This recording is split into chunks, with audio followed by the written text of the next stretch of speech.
Hey guys, welcome back. Today's video is on how to teach new cadets. Let's get started. So I really wanted to do this video because I feel like a lot of people get these new people, and depending on how large or how small your squadron is, they either go to a flight specifically for those who are new, or they just kind of get thrown in with everyone else, and it's weird because you have so many people at different levels of what they need to know and what they already know. So I think it's very important to know what you're teaching these people, how you're teaching them, and how to get the most out of flight time. So mainly what I've compiled this list is for those who are under Airman First Class. And the reason I did this is because that's at least, or usually about 6 months that they've been in CAP. And those first 6 months, there's so much to learn because it's like joining a new religion, kind of, because there's just so much. You have to wear your clothes right, you have to change the way you talk, how you greet people, how you walk. You are changing and kind of joining this new lifestyle almost, except it's just a select place. So I've separated into two categories, the drill and the knowledge that they need to learn. So for the drill portion, it's mainly getting them ready for those drill tests. You've taken those. It's Achievement 1, 2, and 3 that are really the hardest and that culminate everything from standing at attention to extend march. And that's a lot of stuff that you're learning in 6 months.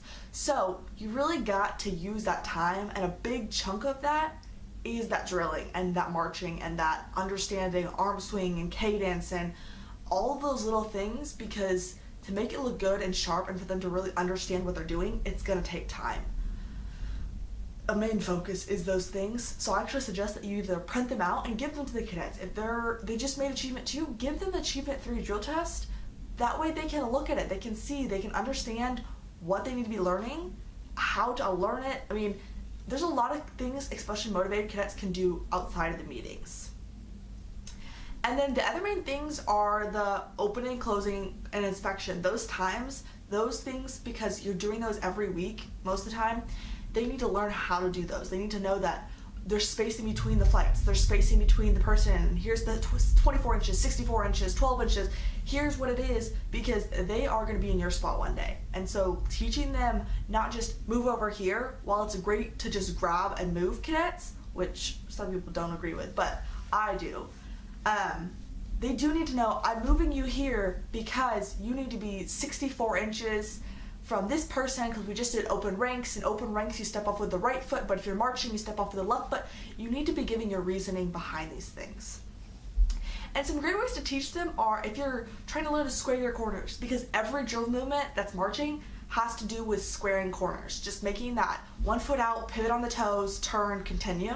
One great thing is to put them in a square. Get 5 of them and have them go in a square, and then four left squares, and then they turn around, because if you see a problem, you can go ahead and immediately fix that. But if they have it that the foot in front is immediately going to pivot, they're going to learn that movement that they're doing with their feet, and it's going to help them in the long run because it's going to become muscle memory.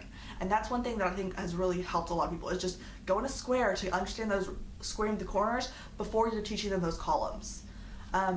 4 columns, get some chalk and put it on the ground, play a game with it. I mean, you can have a little rotation where they're doing hopscotch over here, GOP over here, and over here they're doing columns. Chalk is a great way. Get games once they're more advanced. Get games and play cat and mouse where they're trying to run into each other via flights, or have them call the commands. Or there's so much you can do with drill. They need to know a lot because, like I said, they're joining a new culture, a new religion, like a new lifestyle in a sense. They need to know the oath, because during their first PRB or boards, that's what they're going to be learning. Or that's what they need to know, is their oath, the missions of CAP, the core values. They need to learn how to wear their uniform. How far is an inch, and how to put on your insignias and your ribbons, and how to do all of that. They're learning squadron policies. Do they email before they go to boards? What Tuesday is promotions? How do they promote? Do they do their Form 50 and they give it to the flight sergeant? Do the flight commander do the Form 50s? Like, there's so many things that vary from squadron to squadron that you need to make sure that they're up to date on. Here's the website, you sign up for activities here. Here's where we meet every 3rd month. We meet at this location because our normal location has poker going on. Who knows? And then you learn about those activities, especially wing, group, squadron, national activities, because once they're done with encampment, they're eligible for those national activities. And things like NISA, even if they join right now, it's February, like NCSA applications are closed, they can still go to NISA or LISA, or there's ones they can still apply for. And NCSAs are a great way for cadets to become involved quickly and efficiently and to make those friends. If you have leadership schools, they need to know about them, how much they cost, activities, what's happened there.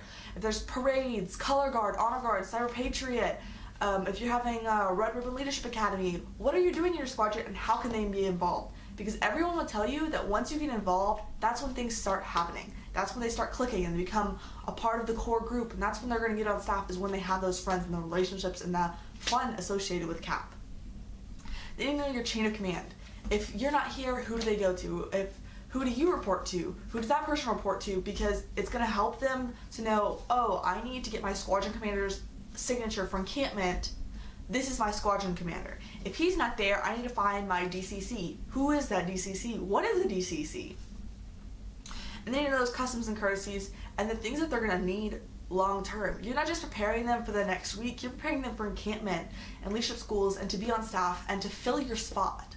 So teach them the things, like you can write out a list of the first week when they're here, they really just need to learn how to join.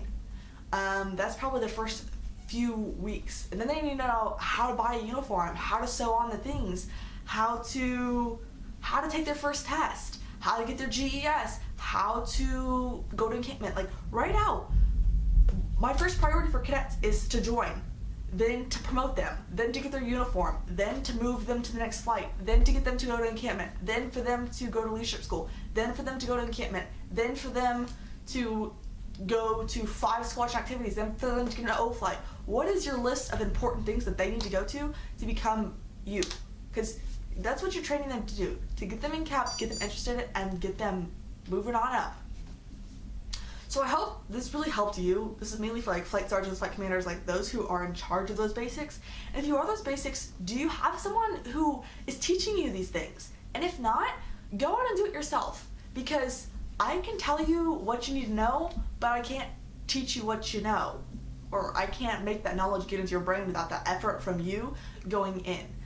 Take those, I mean, if I get 5 new cadets in a month, I can pretty much look at those and go, you 2 are really involved, you 3 don't want to be here.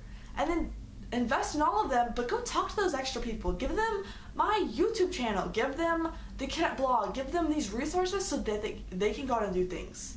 There's so much out there in CAP and we have so much to offer, but flight sergeants and flight commanders and first sergeants, they need to teach these people. Because think about your first days. I literally sat in a chair and I was so confused and so lost and I didn't know what I was doing. But my flight sergeant at the time came up to me and she just basically told me what I needed to know. Told me what I was doing that night. Told me that this was what character development was and this is what we did during character development. Like, that's what I needed to know at that time, and somehow I got here. You just gotta give them some baby steps, give them some foundation, give them some guidance, and they'll go far. Especially if you're motivated. Guys, this is a totally loaded subject because there's so much to learn as a new cadet. If you have any questions on it, or if you are a new cadet, leave in the comments below. There's tons of videos that I kind of have that are similar to this, like should you promote, how to be a flight sergeant, how to be a first sergeant, how to be a flight commander.